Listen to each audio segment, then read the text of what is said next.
오늘부터는 레위기 후반부를 계속합니다. 제가 찾아보니까 전반부는 올해 3월에 사순절 기간 동안에 다뤘었습니다. 직전에 본문이 16장, 17장인데요. 여기서는 대속죄절과 피에 대한 규례를 다뤘었습니다. 학자들은 성경에서 종종 성경의 구조를 연구하다가 대칭 구조를 잘 찾아냅니다. 여기도 마찬가지입니다. 레위기 전체는 이 16장과 17장 한가운데 대속죄절 규례를 중심으로 전후로 대칭 구조가 있는 것을 밝힙니다. 즉 대속죄절을 기준으로 해서 앞부분은 제사법적인 성결법이 나왔고요. 오늘부터 이 18장부터 20장까지는 생활상의 성결법을 다루고 있습니다. 하나님께서는 줄곧 자기 백성들의 성결을 요구하시는 하나님이십니다. 거룩한 백성으로 살아야 축복을 받도록 사람을 지으셨습니다. 하나님은 인간이 이처럼 복되게 살 원리를 분명하게 말씀을 해주셨는데요. 일례로 내 부모를 공경하면 너희가 이 땅에서 잘 되고 땅에서 장수하게 하리라, 이렇게 말씀하신 겁니다. 그래서 반대로 부모를 거역한다면 그의 생이 복될 수 없다고 말씀하신 것이나 마찬가지입니다. 그의 얼굴에서 행복과 웃음이 사라질 수 있습니다. 그러므로 우리는 이 땅에서 살아가면서 하나님이 정하여 주시고 일러주신 이 복된 사람이 될 이 원리를 따라서 행해야 될 줄로 믿습니다. 미국 사회에 유명한 한 사례가 있습니다. 대략 60년대에서 70년대로 제가 기억하는데요.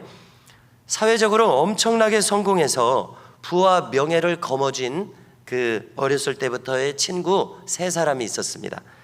그런데 이 세 사람이 이제 시간이 되니까 은퇴를 했습니다. 그래서 너무나 절친한 사람들이니까 자기들끼리 모여서 집을 짓고 함께 살게 된 겁니다. 그런데 그들이 성공한 사람들이기 때문에 은퇴한 후에 자기들에게 주어진 이 많은 시간 그리고 풍족한 물질로 말미암아서 살아가는 하루하루의 삶이 무료한 삶인 겁니다. 너무나도 심심하고 무료한 끝에 그들이 서로에게 색다른 제안을 했습니다. 그것은 스와핑이라는 것이었습니다. 영어로 이 스왑이라고 하는 말은 물물 교환을 뜻합니다. 서로 교환하는 것을 뜻하는데요. 그런데 이들이 교환한 것은 이런 물건이 아니라 자기의 아내들을 서로 교환한 것입니다. 이것이 스와핑인데요. 아내들을 교환해서 바꿔서 성행위를 했습니다. 자, 이것이 어떻게 되었을까요? 얼마큼 지나자 이들의 이 선택은 비극으로 결말이 끝났습니다. 이 6명 모두가 권총 자살로 생을 마감한 것이었습니다. 그래서 이 미국 사회가 발칵 뒤집어진 일이 있었습니다. 자, 이와 같은 사례에서 우리가 알 수 있듯이 하나님께서 정하신 법을 떠나서는 인간이 행복하게 살 수 없도록 지으신 것을 알 수 있습니다. 그들이 정신 이상이 오지 않은 것이 이상할 정도죠.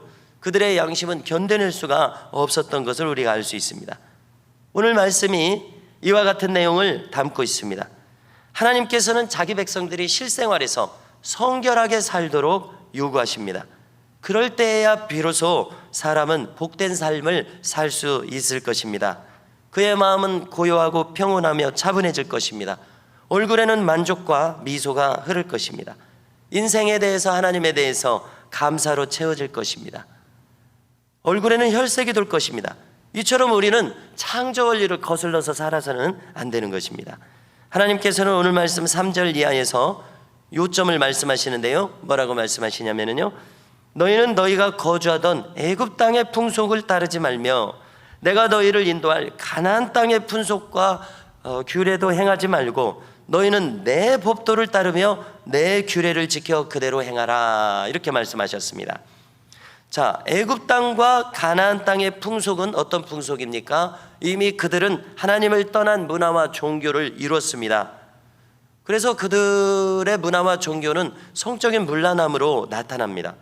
그들은 하나님의 창조 원리와 법도를 벗어난 생활 환경을 꾸몄습니다. 노아의 홍수 심판도 그 때문에 이루어진 것이죠. 소돔과 고모라의 심판 이유도 그 때문이었습니다. 가나안 정복도 원리상 가나안 땅에 대한 심판으로 이루어지는 겁니다. 아모리 족속의 죄악이 관영하기 때문에 가나안을 너희에게 준다고, 그들을 심판하라고 주신다고 말씀하신 것을 우리가 읽을 수 있습니다. 이들이 가진 풍속의 특징은 성적인 문란과 타락으로 나타납니다.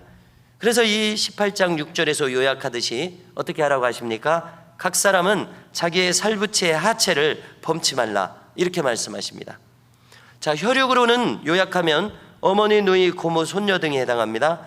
또 인척의 경우에는 이모, 숙모, 며느리, 처제 등을 거론했습니다. 하나님과의 바른 관계는 다른 이웃과의 바른 관계로 표현됩니다. 하나님은 가족이나 사회 공동체를 유지하는 데 있어서 핵심인 이 결혼 제도를 침해하는 것을 엄격하게 금하셨음을 알 수 있습니다. 자, 인간의 자율과 방종이 확대된다면 그것은 신본주의를 침해할 수밖에 없습니다. 이 점이 바로 인본주의의 위험한 점입니다. 인권운동의 위험한 점이 바로 여기 있습니다. 인권을 확대하다 보면 신권을 침해합니다. 그래서 인본주의는 사람을 존중하는 것이라 좋은 것에서 출발하지만 그것이 선을 넘어서 하나님의 법도를 침해하게 되는 이러한 어리석음이 있습니다. 그래서 인간의 영리함과 인간의 인권은 어리석음으로 규결되는 경우가 많습니다. 성도 여러분, 우리는 다시금 하나님의 법도를 따라 살 때 그분의 기뻐하심을 입는 사람이 됩니다. 그분의 축복을 받아 누리는 대상이 됩니다. 이처럼 오늘도 그분의 정하신 이 뜻 안에서 하나님께 순종하면서 하나님과 동행하는 성도의 길을 우리 모두가 함께 걸어갈 수 있기를 주님의 이름으로 축복합니다.